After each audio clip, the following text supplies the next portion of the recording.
আমাদের দেশের কিছু রাজনীতিবিদরা বলতেছে যদি ইসলামিক কোনো দল ক্ষমতা আসে তাহলে নারীরা নাকি তাদের স্বাধীনতা হারাবে, এটা কতটুকু সত্য? নারীরা হলো আপনার আমাদের নবী হযরত মুহাম্মদ সাল্লাল্লাহু আলাইহি ওয়াসাল্লাম উনি যে নারীদের যেই অগ্রাধিকার দেয়া গেছে এটা পৃথিবীর কোথাও এত বড় অগ্রাধিকার নাই। এটা আসলে যারা বলে তারা ইসলাম সম্পর্কে অজ্ঞ না, এদেরকে ইসলামিক সম্পর্কে জানা উচিত এদেরকে। আসলে এটা আমি অসংখ্যবার বলেছি, বাংলাদেশের আইনে অলরেডি ধর্ষকের শাস্তি মৃত্যুদণ্ড দেয়াই আছে। এরপরেও প্রত্যেক বছর বছরের পর বছর আমরা কয়েক হাজারের উপর প্রত্যেক বছর নারী ধর্ষিত হচ্ছে, শিশু ধর্ষিত হচ্ছে, নারী শিশু ইভেন মাদ্রাসার ছেলে শিশুরা কেউ আসলে কোনোভাবেই নিরাপদ না যতদিন না পর্যন্ত আসলে আমরা এই শাস্তিগুলোর ইমিডিয়েট ব্যবস্থা না নিতে পারি, ইমিডিয়েটলি শাস্তিগুলো না দিতে পারি, ততদিন পর্যন্ত আসলে এই অপরাধগুলোর প্রবণতা কমবে না এবং যতদিন পর্যন্ত না নিরাপত্তার ব্যবস্থা আমরা না দিতে পারি সকল ধরনের মানুষকে। তো এই দায়বদ্ধতাটা আসলে রাষ্ট্রের নিতে হবে, রাষ্ট্রের এই দায়বদ্ধতাটা নিশ্চিত করতে হবে যেন জাতি, ধর্ম, বর্ণ, নারী, পুরুষ কোনো বিভেদ ছাড়াই রাষ্ট্র যেন তার নাগরিকের নিরাপত্তা নিশ্চিত করতে পারে।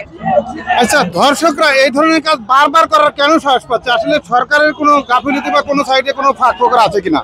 এটা অবশ্যই রাষ্ট্রের গাফিলতি আছে, সরকারের গাফিলতি আছে। এই সরকার সংস্কারের কথা বলেছে কিন্তু গত কয়েক মাসেও আমরা এই যে পেনাল কোডের যে ধর্ষকের আইন, ধর্ষণের আইন কিংবা হচ্ছে ধর্ষকের যে সংজ্ঞা আমাদের আইনে দেয়া আছে, কোনোরকম কোনো কিছুর সংস্কার আমরা দেখতে পাইনি। ধর্ষকরা এগুলোর সুযোগ আসলে আমরা যদি বলি পাচ্ছে, সেটার একমাত্র কারণ হচ্ছে এই সুযোগ আসলে আইন শৃঙ্খলা তাকে দিয়েছে, আইন শৃঙ্খলা বাহিনীর অবনতির কারণে তারা এই সুযোগটা পেয়েছে। সেটা শুধু এই 5 মাসে না, তার আগেও পেয়েছে, এখন আরো বেশি পাচ্ছে, অবনতি এখন আরো বেশি হচ্ছে। আসলে এই জিনিসটা আগে নিশ্চিত করতে হবে রাষ্ট্রীয় জায়গা থেকে। বাংলাদেশে যে ধর্ষণের ইতিহাসটা রয়েছে, এতে কি কোনো ইসলামিক মানুষ জড়িত আছে কিনা? এমন কোনো ইতিহাস আসলে ইসলামী দল হওয়ার কথা না। যদি কেউ লেবাস ধরে পরে যায় সেটা তো আর ইসলামের দোষ না। কারণ আপনার হাতে যদি একটা ভালো অস্ত্র থাকে, অস্ত্র দিয়ে আপনি কিভাবে ব্যবহার করবেন সেটা আপনার উপর নির্ভর করবে। এটাও কিন্তু অস্ত্রের দোষ না, এটা তো আপনি ফলো করতে পারেন, এটা আবার আপনি ডাকাতি করতে পারেন। সেই হিসেবে যাদের কথা বললেন তারা যদিও আমাদের ইতিহাসে আমরা দেখি না এরকম দর্শকদের বা খারাপ কাজের মধ্যে লেবাস দ্বারা যদি থাকে তারা তাদের দোষ, এটা ইসলামের কোনো দোষ নাই। আচ্ছা, আপনি কি মনে করেন যে কি কারণে এই ধরনের ঘটনা ঘটছে আর কি করলে বাংলাদেশ আর এই ধরনের ঘটনা কখনোই ঘটবে না? আমি মনে করি যে ধর্ষকের যে বিচারের জন্য এখনো 180 দিন পর্যন্ত সময় নেওয়া হয়েছে, এই 180 দিনকে একটা লেন্দি প্রসেস না করে একটা স্বল্প সময়ের বিচার এবং কার্যকর বিচার এখানে দেওয়া উচিত। কারণ যত দিন যাবে তত ধর্ষকদের মনে সাহস বাড়বে যে আমরা তো সহজে শাস্তি পাই না, আমাদেরকে অনেক সময় পরে শাস্তি দেওয়া হয়, এর ভিতরে অনেক কিছু ঘটে যেতে পারে। আমরা চাই আমাদের দেশের প্রত্যেকটা নারী যেন সুস্থভাবে রাস্তায় বেরোতে পারে, আমরা চাই আমাদের যে প্রিয় শিশুরা রয়েছে তারা যেন সুস্থভাবে রাস্তায় বেরোতে পারে, আমাদের যে অনাগত ভবিষ্যৎ রয়েছে তাদের ভবিষ্যৎ যেন সুস্থভাবে থাকতে পারে। এই জন্য আমরা চাই ধর্ষকের সর্বোচ্চ ফাঁসি, সর্বোচ্চ বিচার হিসেবে আমরা ফাঁসি চাই এবং আমরা চাই ওই বিচার কার্যকর হওয়ার পর বাংলাদেশ কেন পৃথিবীর সব পুরুষ সমাজে অন্তত ধর্ষণের মতো নিকৃষ্ট কাজ করার সাহস যেন না আসে।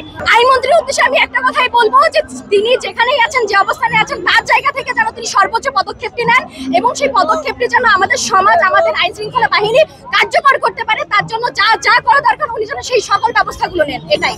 ইসলামিক দলগুলো ক্ষমতা আসলে নারীদের স্বাধীনতা হরণ হবে, এটা আসলে কতটুকু সত্য? না, এটা সত্য নয়। এখানে নারীদেরও তাদের নিজস্ব সক্রিয়তা রেখেই তারা দায়িত্ব পালন করতে পারবে এবং ইসলামী যদি আমরা কোরআন হাদিস পড়ি সেখানে নারীদেরকে ঘরবন্দি করে রাখার কোনো ইতিহাস নাই। আপনারা কেমন বিচার চাচ্ছেন? আমরা ধর্ষকের ফাঁসি চাই। আর এই ঘটনা প্রতিনিয়ত কেন ঘটছে? সুষ্ঠু বিচার ব্যবস্থা না থাকার কারণে এই ঘটনা প্রতিনিয়ত ঘটছে। আর আমাদের দাবি হচ্ছে যে আমরা ধর্ষকের সর্বোচ্চ বিচার চাই, আর ধর্ষকের সর্বোচ্চ বিচার হচ্ছে মৃত্যুদণ্ড। আপনি পুরুষ হিসেবে কি শাস্তি কামনা করছেন যে যেই শাস্তিটা দিলে আসলে বাংলাদেশ থেকে ধর্ষণ কমবে?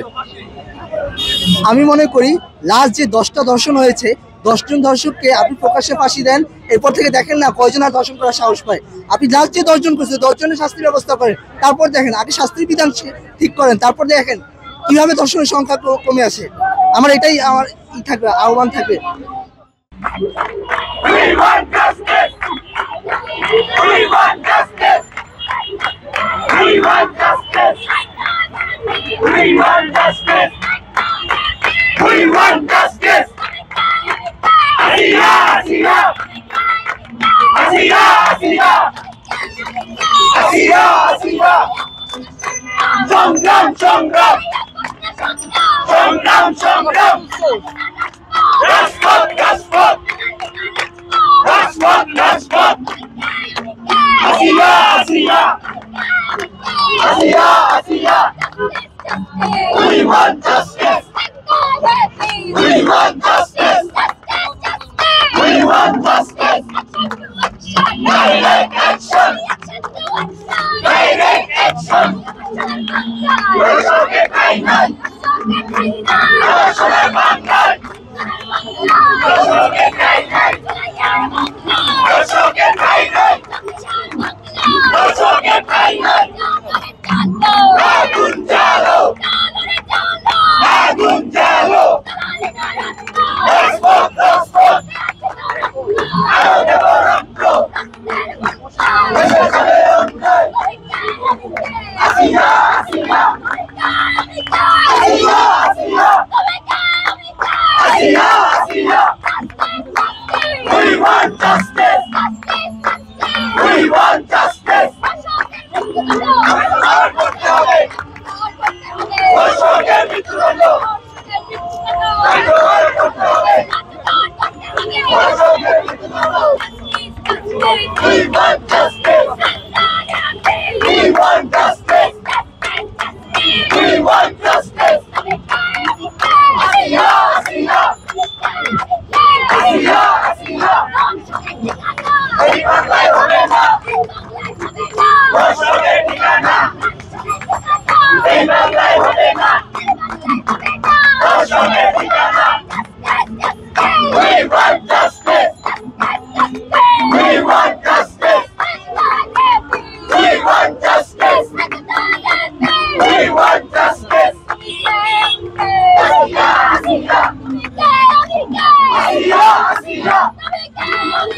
Hasia, Hasia.